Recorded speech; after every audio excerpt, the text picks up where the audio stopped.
Tu as sûrement déjà entendu parler de prospection ou démarchage comme manière de trouver des clients en freelance. Peut-être aussi que tu ne sais pas du tout ce que c'est, comment ça marche concrètement et comment t'y prendre pour toi aussi trouver des clients grâce à la prospection. Pas de panique, tout le monde commence par là et dans cette vidéo, je t'explique tout ce qu'il faut savoir sur la prospection et comment démarrer pour en faire avec succès et trouver des clients. C'est parti!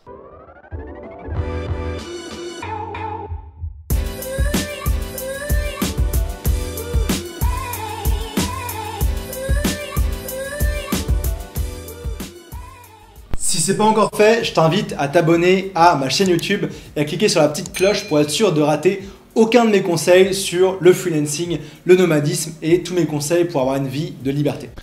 Alors on va commencer par le commencement. La définition de prospection, c'est tout simplement de chercher des clients. Donc chercher des clients en les contactant. Parce que oui, il faut contacter des clients potentiels pour réussir à en trouver. C'est aussi simple que ça.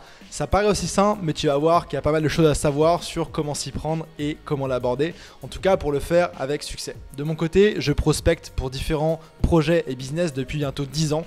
Donc j'ai pas mal d'expérience, que ce soit en termes d'email, de LinkedIn, de prospection téléphonique et je vais tout expliquer dans cette vidéo. Donc la première question quand on veut contacter des clients potentiels, c'est de se dire ok, qui vont être tes clients potentiels et où tu vas les trouver. Donc qui contacter, c'est vraiment la question à te poser parce que si tu commences à contacter n'importe qui avec le mauvais message, ça va pas marcher. Donc la question à te poser et vraiment les choses à définir, ça va être concrètement pour ton activité freelance, qu'est-ce que tu vas cibler comme entreprise? Est-ce que ça va être des multinationales, plutôt des PME?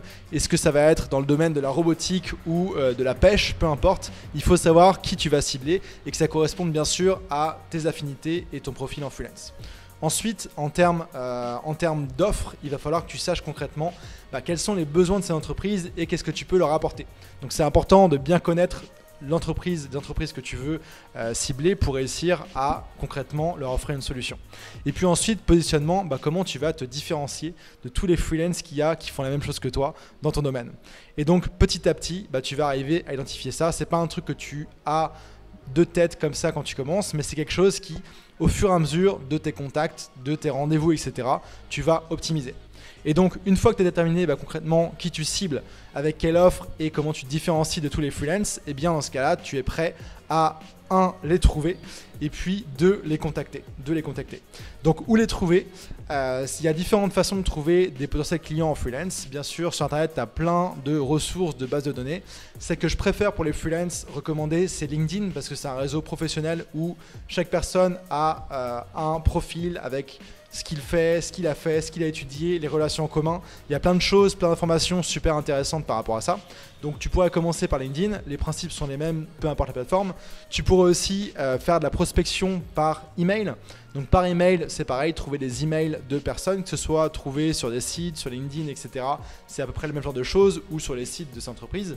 Et puis tu peux aussi, comme je disais, faire des recherches et trouver peut-être des répertoires d'industrie, des choses comme ça. Donc il n'y a pas de limite vraiment sur les sources de données que tu peux trouver pour prospecter, tant que, encore une fois, c'est les bonnes cibles de prospection que tu vas avoir. L'étape suivante, bien sûr, c'est de contacter ces personnes, ces entreprises que tu as trouvées. Et donc là, concrètement, ce que tu vas faire, c'est que tu vas leur envoyer un message. Je ne parlerai pas de prospection par téléphone parce que c'est assez différent de ce qu'on va parler aujourd'hui. Et puis, tu n'as pas forcément besoin de faire des appels à froid pour que ça fonctionne. Et donc, comment contacter une entreprise? Tu vas envoyer un message qui va être structuré de la bonne façon pour que tu puisses avoir des résultats. Donc concrètement, il y a 2 grandes parties. La première partie que je te recommande, c'est la partie accroche. Concrètement, là, tu veux déjà avoir l'attention de la personne à qui t'envoie le message, parce qu'elle reçoit sûrement pas mal de messages, et aussi arriver à créer du lien. Créer du lien avec un point en commun. Peut-être que vous avez étudié dans la même école, peut-être que vous avez bossé dans la même entreprise, peut-être que vous connaissez telle ou telle personne en commun. Et ça, c'est hyper important de créer de la relation pour directement que la personne se sente concernée par ton message, qu'elle le lise et ensuite qu'elle lise ce qu'il y a ensuite. Parce que la deuxième partie importante d'un message de prospection, c'est une question que tu vas poser. Et cette question, elle est hyper stratégique. C'est pas n'importe quelle question qu'on va poser. C'est pas une question où on va directement vendre ses services. Non. C'est une question qu'on va travailler et réfléchir. L'idée, c'est d'en savoir plus sur leurs besoins pour leur proposer la bonne solution par la suite. Et en savoir plus sur leurs besoins sans être trop direct. justement en posant une question. Et donc cette question, elle a un triple but. Le premier but, c'est d'abord d'attiser la curiosité de la personne.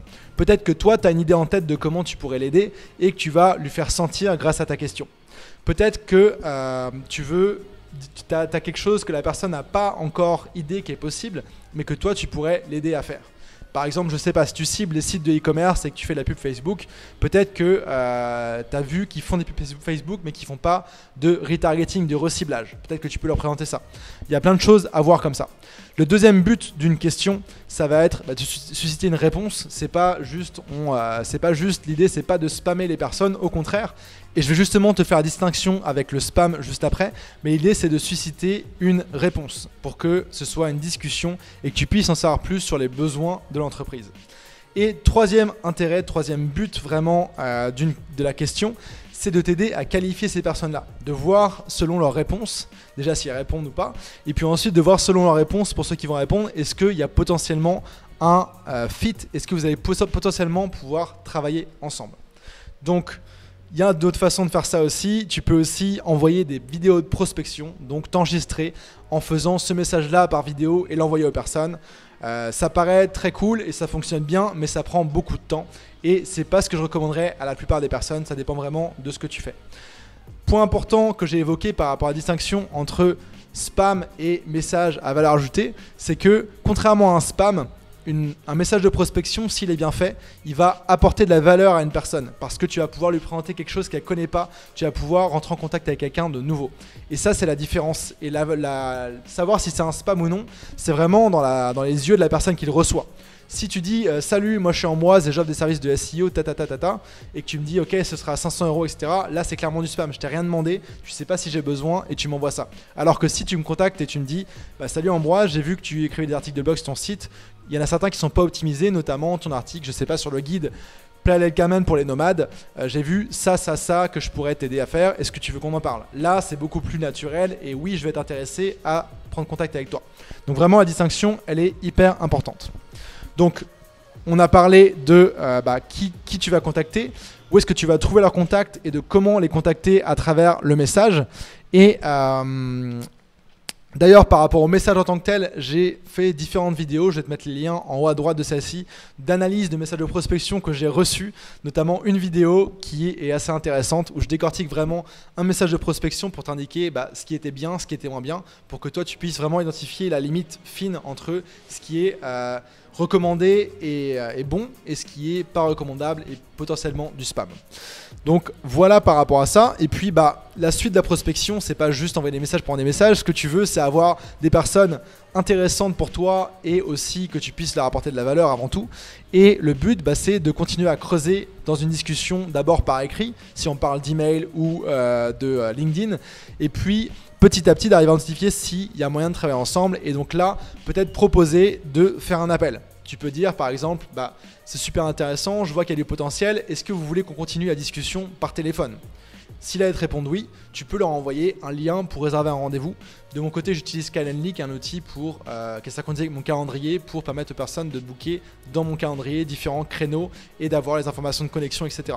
Et donc là, ensuite, tu passes à l'appel et puis l'appel, c'est encore autre chose. Je ferai une vidéo sûrement là-dessus pour t'expliquer comment faire un bon appel de qualification de client en freelance.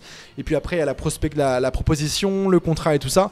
Mais si on s'arrête à la prospection, c'est vraiment savoir qui contacter, comment les contacter, où trouver leurs contacts, quel genre de message envoyer pour le faire de la bonne façon.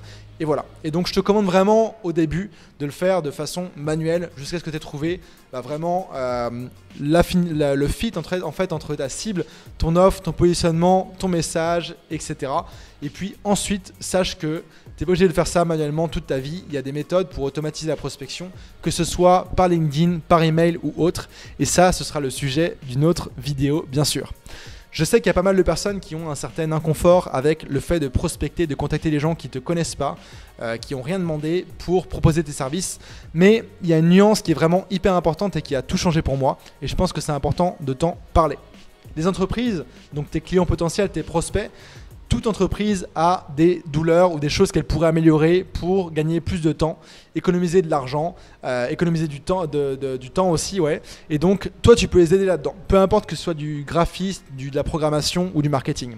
Et donc, tu as la solution à leurs problèmes, à leurs douleurs. Et donc, tu as le devoir de trouver ces clients, les contacter et tu es à leur service pour les aider par rapport à ça.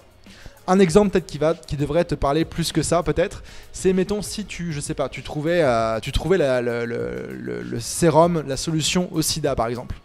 Ok, tu aurais le devoir d'aller être visible, de contacter le maximum de personnes possible pour les soigner et faire connaître ta solution. C'est pareil en freelance. Bon, peut-être avec moins d'impact à grande échelle, mais l'idée c'est que quelqu'un a un problème, toi tu as la solution, c'est ton devoir d'aller à la recherche de ces personnes-là pour leur présenter de manière bien sûr naturelle, cohérente, comme on a vu dans cette vidéo. C'est tout pour aujourd'hui, je te laisse là-dessus. Ciao, ciao. Si tu as aimé cette vidéo, je t'invite à me laisser un pouce pour me l'indiquer et que je fasse plus de vidéos dans ce style-là. Si c'est toujours pas fait, je t'invite aussi à t'abonner à ma chaîne YouTube et à bien cliquer sur la cloche de notification pour être sûr de rater aucun de mes conseils sur le freelancing, le nomadisme digital et plus généralement la liberté. Et puis, si tu regardes cette vidéo et que tu as le projet ou que tu es déjà lancé en freelance, bonne nouvelle pour toi, j'ai mis en place une formation vidéo offerte qui s'appelle les 7 étapes pour devenir freelance à distance. Tu peux y accéder directement tout de suite en cliquant sur le premier lien en dessous de cette vidéo. Je te dis à demain, ciao ciao.